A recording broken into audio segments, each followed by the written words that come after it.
Kia ora koutou. My name is Mark Larson. I'm CEO for the Association of Integrated Schools, Aotearoa, New Zealand. It's my pleasure to bring you the first of the association's webinars. We're moving from a Zoom-based professional learning program online to a series of webinars that you can watch in your own time and to suit your own purposes, and to be able to share those with other members of your working groups as you see fit.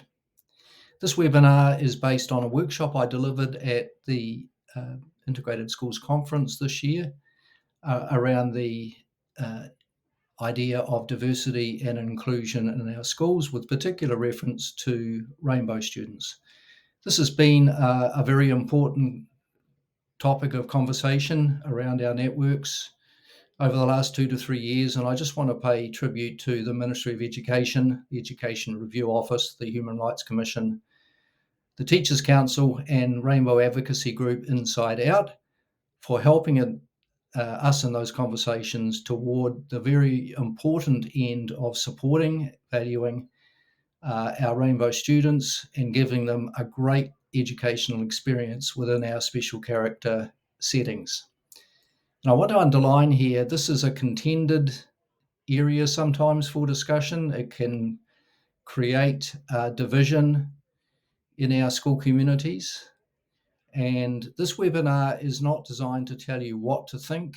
It's designed to give you good information from a wide range of sources and help you with processes to work this out in your own school community.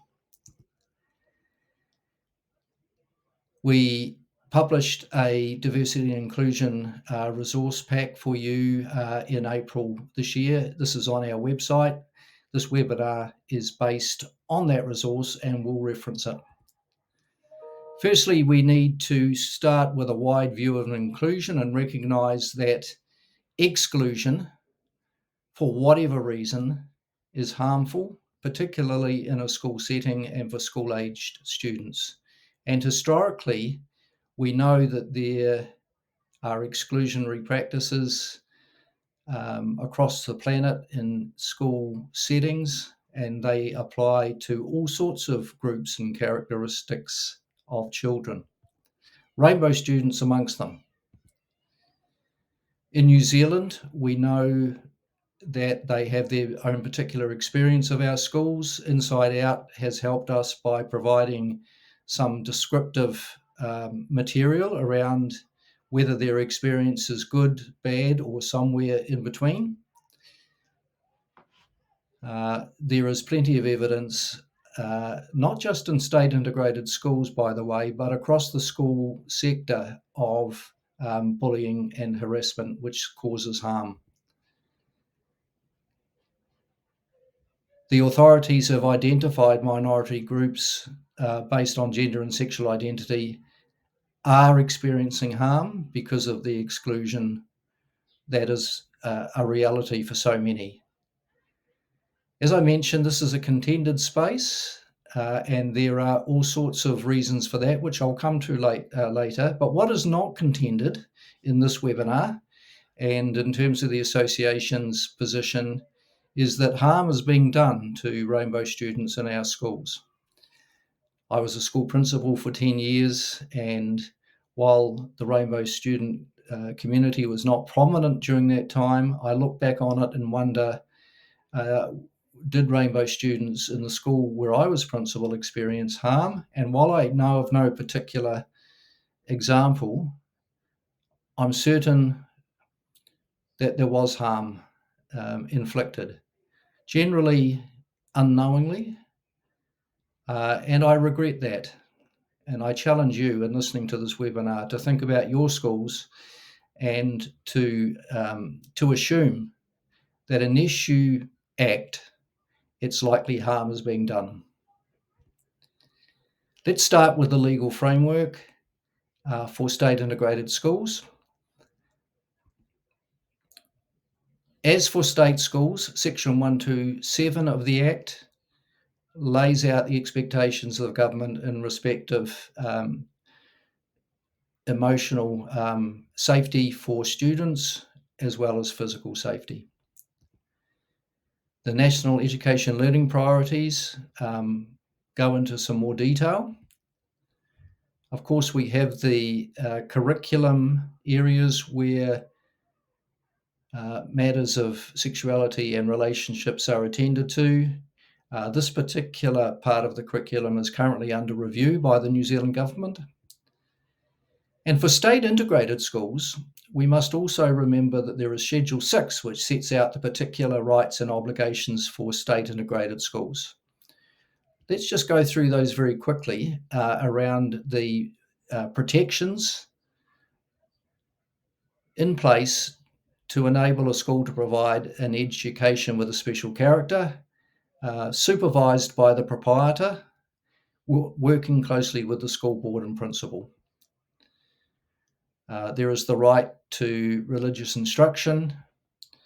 There is the right to provide an education with a special character, and also to express its special character through the way the school is conducted in general, not just in the curriculum.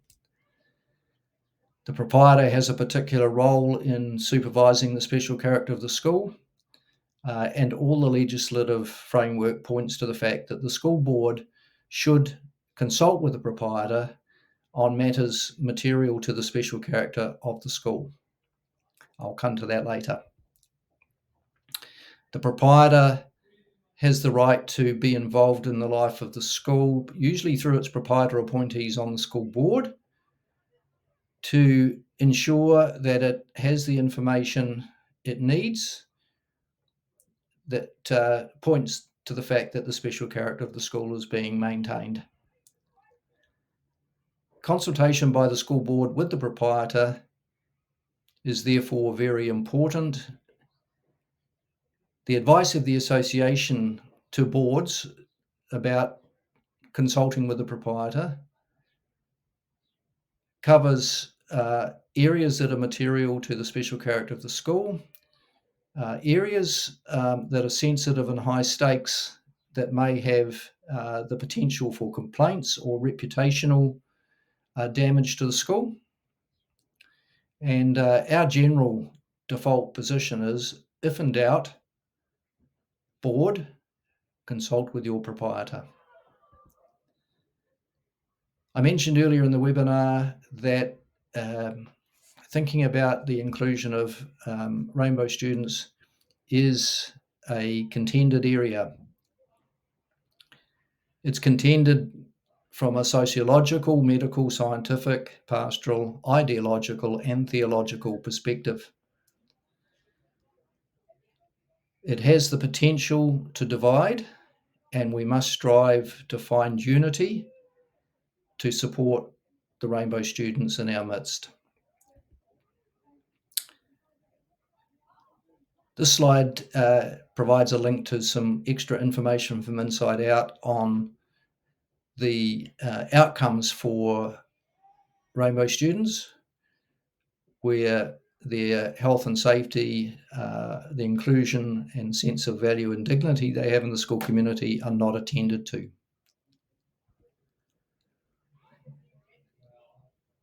There's a very important distinction to draw here, and this has been the topic of conversations with the various government groups and other agencies, and that is, it's clear from the legislation framing the work of state integrated schools that the school community, the school proprietor, the school board may take a particular position in respect of rainbow students. It may be informed from a theological perspective, if they are a faith-based school, for example. And that position may be affirming, it may be not affirming, it may be somewhere in between.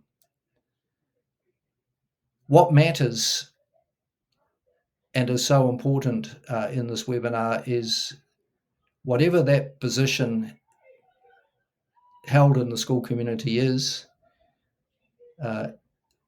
it's what is practiced in the school that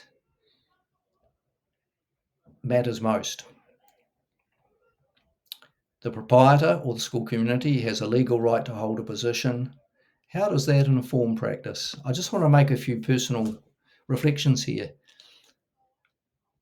partly as an ex-school principal and partly as a result of my discussions around our membership. For me, I would begin from the point of view of thinking, what if this were my own child, my son or my daughter? I would begin by reassuring them of my love, my unconditional acceptance of them, my desire to stay in relationship with them, even though we may have some different views about the reality we find ourselves in. Let's walk alongside one another, affording each other respect and dignity. For me, a part of that is needing to suspend, for the sake of the relationship, my need or inclination to be correct, full stop. This is not an argument to be won. This is a relationship to be nurtured. I need to suspend moral judgment. I need to resist the temptation to be a moral policeman. And I need to remember that in the latest census, some 6% of respondents identified in some way, shape, or form as rainbow. This is an important matter for our schools. I realise that in developing our personal views and placing them in a corporate setting, we have to listen to each other and find ways that unify us as a school community and support our rainbow students. Christian Smith, in his book To Flourish or Destruct, A Personalist Theory of Human Goods, Motivation, Failure, and Evil, suggests that there are some fundamentals underpinning a healthy sense of identity. If you look at those on the screen now, you can see how important a student having a settled sense of identity and that being attended to in the school setting will enable them to engage with the curriculum and flourish in your school.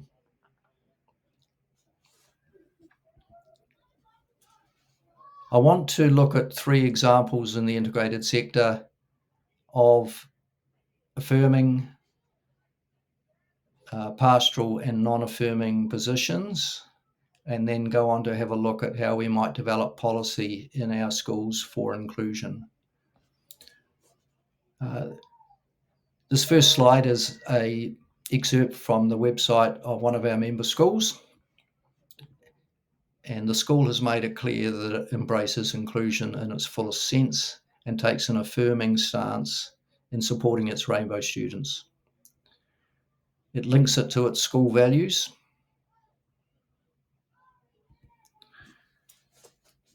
The Catholic school system works with the Aroha in Diversity document, which is under review presently.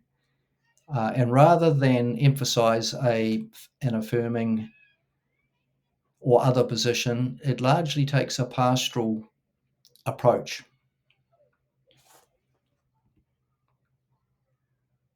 As you can see in that excerpt from Aroha and Diversity. The third example is from a school where the proprietor has set out its beliefs in relation to the Bible and how it believes the Bible speaks into this.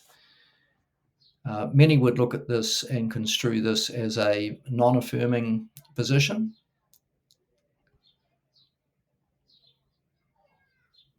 So we have a range of positions. How does this inform practice?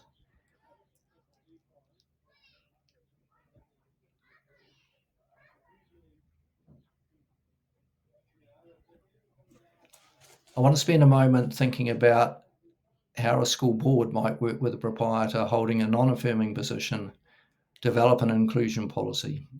What I want to say next could apply to any sort of school, not just the one I've described.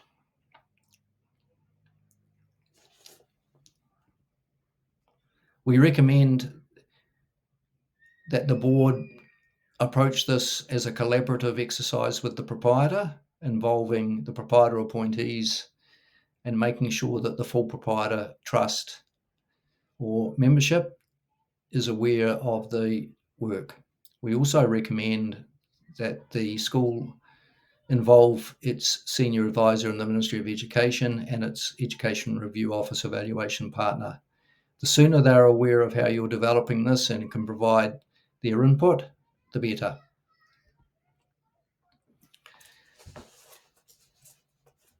Linked to the resource on the website is a policy template. Let me take you through it. We recommend boards take the approach of having an omnibus inclusion policy, remembering that inclusion can apply to all sorts of groups, not just rainbow students, who are at risk of harm as a result of exclusion. And so we recommend an opening statement that sets the scene, considers all the groups, and references Section 127 of the Education and Training Act. Secondly, we suggest the policy recognises that the school is a state integrated school and therefore references Schedule 6 of the Education and Training Act and the importance of the special character of the school, the place of the proprietor as part of the school community, and the need for the board to consult. Thirdly, some schools have adopted the approach of acknowledging the importance of the special character by describing the policy as subject in all things to the special character of the school. We recommend the policy goes on to elaborate on the different sorts of groups of students who may be at risk of harm resulting from exclusion. A general statement about how the school works with such groups to promote inclusion, flourishing, a sense of dignity and value. A statement about cultural and religious diversity is particularly important for state integrated schools. And identifying the various groups that the policy targets. We recommend a particular statement about sexuality and gender diversity. And then perhaps some procedures that give effect to the need to support rainbow students in particular. And this would relate to the legal commentary in our resource on the website, which goes through such things as enrolments, toilets and changing areas, names and pronouns, extracurricular activities, cohort activities, teacher professional conduct, religious instruction, and the like. You can find all that in our resource on the website. We commend the process of developing an inclusion policy to include reference to rainbow students as a piece of work for your school. If your school is a part of the New Zealand Association of Christian Schools, we can provide you with a particular template that some of those schools have found useful, which has been endorsed by the Ministry of Education and the Education Review Office. Just contact us and let us know if you'd like to find out more about that.